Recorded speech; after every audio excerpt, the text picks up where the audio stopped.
नमस्कार, मैं हूं शिखर दीप और आप देख रहे हैं GBN 24। कल हैदराबाद के गलियों में एक बार फिर तोड़फोड़ की उम्मीद थी, लेकिन लखनऊ वालों ने कहा भाई अदब के शहर से हम आते हैं, अदब से पेश आना ही होगा और आना ही पड़ा हैदराबाद को।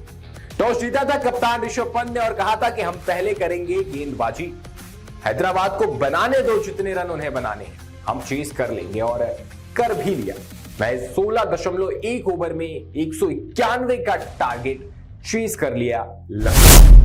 लखनऊ जब अपना पहला मुकाबला हारी थी तो वो गेंदबाजी की वजह से हारी थी, जिसके बाद लगा था कि हैदराबाद के सामने क्या होगा लखनऊ के गेंदबाजों का। इन लखनऊ के गेंदबाजों ने कहा कुछ नहीं होगा। लोगों ने कहा था 300 पार होगा, लखनऊ वालों ने कहा 200 पार भी नहीं होने देंगे।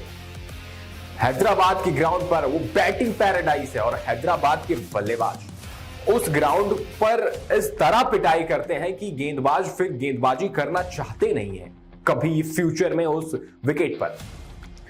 और ये सब कुछ इस वजह से हो सका, हैदराबाद सिर्फ 190 इस वजह से बना सकी क्योंकि शार्दुल ठाकुर ने कमाल की बॉलिंग की। और कल के मैच की सबसे खूबसूरत स्टोरी थी शार्दुल ठाकुर।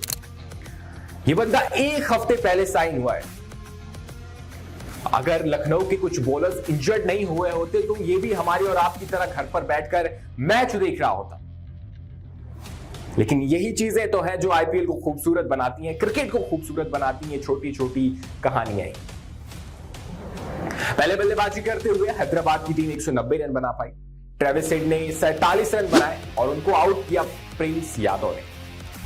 अब शार्दुल ठाकुर ने इस मैच में 4 विकेट ली थी, लेकिन शार्दुल ठाकुर से भी ज्यादा चर्चा प्रिंस यादव की हुई क्योंकि उन्होंने ट्रेविस हेड को बोल्ड कर दिया। प्रिंस यादव जो पिछला दिल्ली प्रीमियर लीग का सीजन हुआ था उसमें अच्छी गेंदबाजी की थी, जिसके बाद उन्हें लखनऊ ने इस साल 30 लाख में खरीदा और अब उन्होंने पहले मुकाबले में उनको एक भी विकेट नहीं मिली थी, लेकिन इस मुकाबले में ट्रेविस हेड का विकेट लेकर वो छा गए।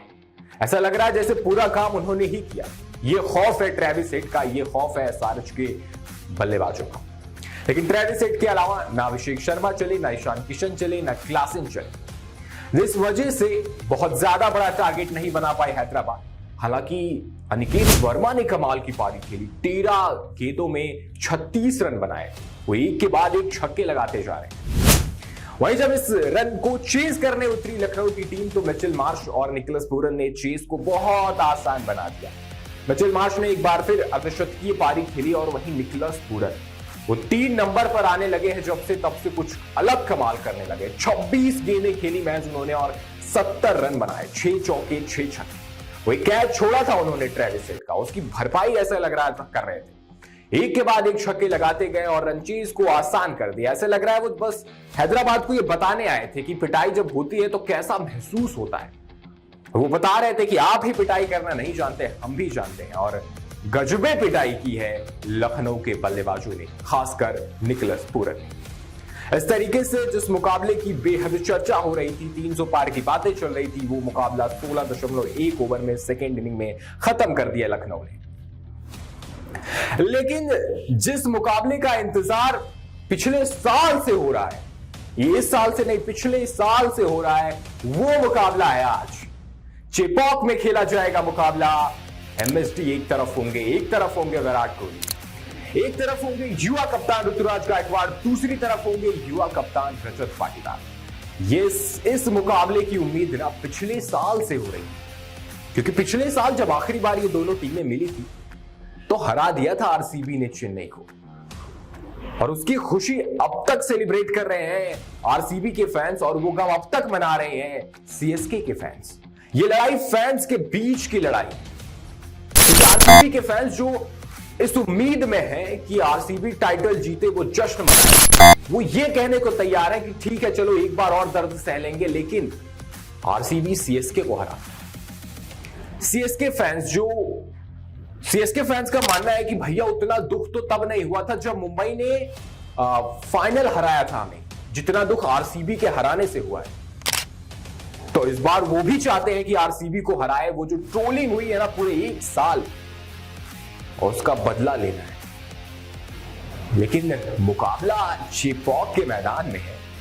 चेपॉक धोनी का गढ़ है, चेपॉक सीएसके का गढ़ है। वहां कुछ दिखाई देता है तो पीली जर्सी, कुछ सुनाई देता है तो धोनी धोनी की गूंज। 8 मुकाबले खेले हैं चेपॉक में, आरसीबी ने सिर्फ एक जीती है 2008 में। उसके बाद से 7 बार सीएसके जीती है, थाला फॉर अ रीजन। तो ये बेहद रोमांचक मुकाबला होने वाला है, ये हाई वोल्टेज ड्रामा वाला मुकाबला है। लेकिन चेपॉक की विकेट है तो 200 तो नहीं बनने वाले बॉस। 160, 70, 175 का टारगेट होगा और उसमें होगी जबरदस्त लड़ाई। अगर टीमों की बात करें तो इस बार हर साल से बेहतर टीम है आरसीबी के पास, क्योंकि उनके पास अच्छे स्पिनर्स हैं, अच्छे फास्ट बॉलर्स हैं, ओपनिंग, मिडिल ऑर्डर, फिनिशर, सब कुछ परफेक्ट है। तो आरसीबी के पास जीतने का सबसे अच्छा मौका है। लेकिन जिस टीम के सामने जीतना है उसकी ताकत है स्पिनर्स, उस ग्राउंड विकेट की ताकत है, स्पिन गेंदबाजों को मदद मिलती है। और सीएसके के पास जो गेंदबाज हैं स्पिनर्स, रविंद्र जडेजा, अश्विन, क्या करेंगे आप? और पीछे विकेटों के पीछे महेंद्र सिंह धोनी, जो इशारों में बता देते कहां फेंकना है। और बल्लेबाज थोड़ा सा भी आगे गया तो आपको पता ही है धोनी क्या करते हैं। तो ये कमाल का मुकाबला होने वाला है। तो इस मुकाबले को जरूर देखिएगा। और आपको क्या लगता है, आरसीबी और सीएसके में से कौन जीतेगा?